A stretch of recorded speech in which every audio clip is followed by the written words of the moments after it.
Hey guys, this is Hell Hades. This is a Raid Shadow Legends video. Guys, we got some juicy stuff coming in tomorrow's patch. I did a video kind of talking through some of it, but probably the biggest one, the best thing, was missing from the video. So we're going to go over that today. As of tomorrow, I believe, there is going to be a new permanent fusion in the shop, in the summoning portal here, where, you know, there would be Razin, if you're a new player, Relic Keeper, all these type of guys. There's now going to be a new permanent fusion, and it will be a mythical champion. So they dropped this in their kind of like news update info yesterday, and it's going to be Lady MYTHICAL. So I'm guessing when they did that kind of like drop of there's two new mythical champions coming this patch, I'm guessing this one is the fusion. The other one could be, and I mean permanent fusion, the other one could be like the Halloween fusion. Or it might just be another mythical champion that you can actually, you know, collect through primals, that type of stuff. So this is literally the first time I've checked out the kit on purpose. I didn't want to kind of like spoil my initial reaction. So let's see what's going on here. The first achievable mythical champion for us all. And we don't know yet how you actually make this up. We don't know if it's going to be like, you know, 4 legendaries here, 4 epics here. Champions that you have to go out and farm in the game versus champions that you have to go out and win. So, like, we don't know how that works. I guess maybe we'll know more tomorrow. Hopefully, we'll know more tomorrow. So, Shadow Lash attacks one enemy with one random ally from the Shadowkin faction. That is an interesting A1 already. The ally joining the attack will use their default skill. Places a shield buff equal to 10% of this champion's max HP on the ally with the lowest HP. So the second part is like a Duchess A1. But this is interesting. Hold on a second. Who do we want from the Shadowkin? A1s. Harima's got a pretty nasty A1. Got turn meter control A1 here. Mishinaki is actually, in PvE content, kind of brutal with his A1. Gensin's okay. Kyuku has got a cannon of an A1. This hits hard. This hits really, really hard. That's an interesting one. Okay, any epics that could jump in and do something silly here? But I know they've got Wuji. Is it Wuji's A1 that is crazy? Will target all enemies instead of one when counter-attacking with this skill. So not ally attacking. Don't think that would work. Aura as well. Attacks one enemy, but in decreased defense. Will attack all enemies instead if the target's got 4 or more debuffs.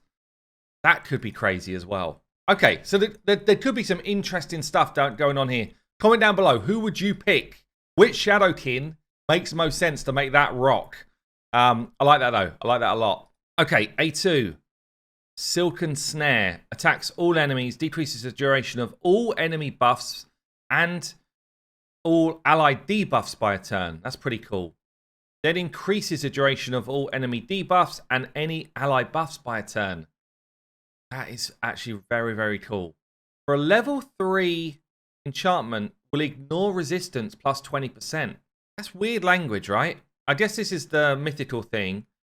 Ignores 20% of the enemy's resistance. That's like a massive accuracy buff, basically. Okay. Imperial Decree then, A3. Places increased attack and increased crit damage on all allies.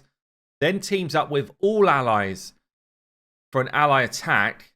The allies joining the attack will use default skill. So it's an ally attack where you get 2 juicy buffs before you go in. Probably 2 better buffs. You know when you do like the increased crit rate, it's actually a massive boost to do increased crit rate. But it does mean that you have to build people as if that's always going to be on. And often it's not always on. So attack and crit damage means that you crit cap, but then you get 2 of the damage boosts in your ally attack. It's all allies, which is quite rare. That's good as well. So that's on a 4 turn. And then obviously Metamorph transforms into their alternate form and gets an extra turn. That's normal for these guys. Let's check this passive out. Will of the MYTHICAL. At the start of this champion's turn, removes all debuffs from an ally with the highest attack. Damn, that's a good skill too. So the way I look at these, and then accuracy in all battles, the way I look at these is, in isolation, how good is this champion kit? Okay, and this champion kit is up there with the best of the best in terms of ally attackers. Because you've got another form of ally attack going on. Okay, and you've got some crazy A2 going on. Yeah, this is up there. So in isolation, this kit is brilliant. does it synergize with the second form here, which is alternate form Lady Mikage? Okay, so Nightmare Spider. So obviously we've seen in the animations and stuff, she turns into a spider, which is going to be sweet to look at, I think. So Nightmare Spider attacks one enemy, places sleep debuff for a turn, also decreases target's turn meter by 15%. Okay, they've got an AoE stun, 1 turn stun. Also decreases turn meter of all enemies by 30%. So not only is she locking them out, she's also taking down their turn meter. This can weak hit though, don't forget. But good, it's a good skill. Doom of Yakai places increased accuracy on all allies, removes all buffs from all enemies, and puts weaken on them. So she gets increased accuracy before she does it. She then cleans out the enemy and weakens them. That's a great skill, to be fair. That is a great skill right there. Metamorph, we know. And then the passive on this side, Demonic Glower, at the start of this champion's turn, decreases the turn meter of the enemy with the highest attack by 15%. So she's going to get that instantly when she, at the start of this champion's turn, every time she gets a turn. So when she metamorphs, she's going to get that straight away. Whoever she goes against is going to get a 15% turn meter drop on the highest attack enemy. No, that's sounds brilliant. Actually, the highest attack enemy is going to be a nuker, right? Generally, if you're in the arena, people are speed tuned so that their attack person goes last anyway and is slow or slower. So that's it's interesting, but maybe I wouldn't have liked to see attack here. Maybe I would have loved to have seen like a different stat. But still, it's an interesting one because that's going to happen a lot. And I guess if you're against a single boss, then that is just constantly ticking over. Every time she gets a turn, 15% turn meter drop. Like imagine that against Dark Fae. Every time you get a turn, I guess it's halved. So 7.5% turn meter drop every time. But is the rest of her stuff good enough to be worth it for that fight? 30% turn meter drop on a 3 turn. Okay. But just guaranteeing this, I think it is actually probably worth it. Sleep on an A1, which is a definite sleep. Is it the right affinity for a good Sand Devil team? We don't really use this mechanic a lot on Sand Devil anyway, but could do some work there. The rest of the kit doesn't make too much sense for that. I don't know. I mean, both forms are solid, I think. I think this is probably going to be the best mythical champion we've seen so far.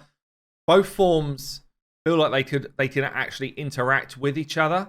You've kind of got like control and boost your team stats ability here. And then you've got, I guess, more like the offensive version, doing like the ally attack.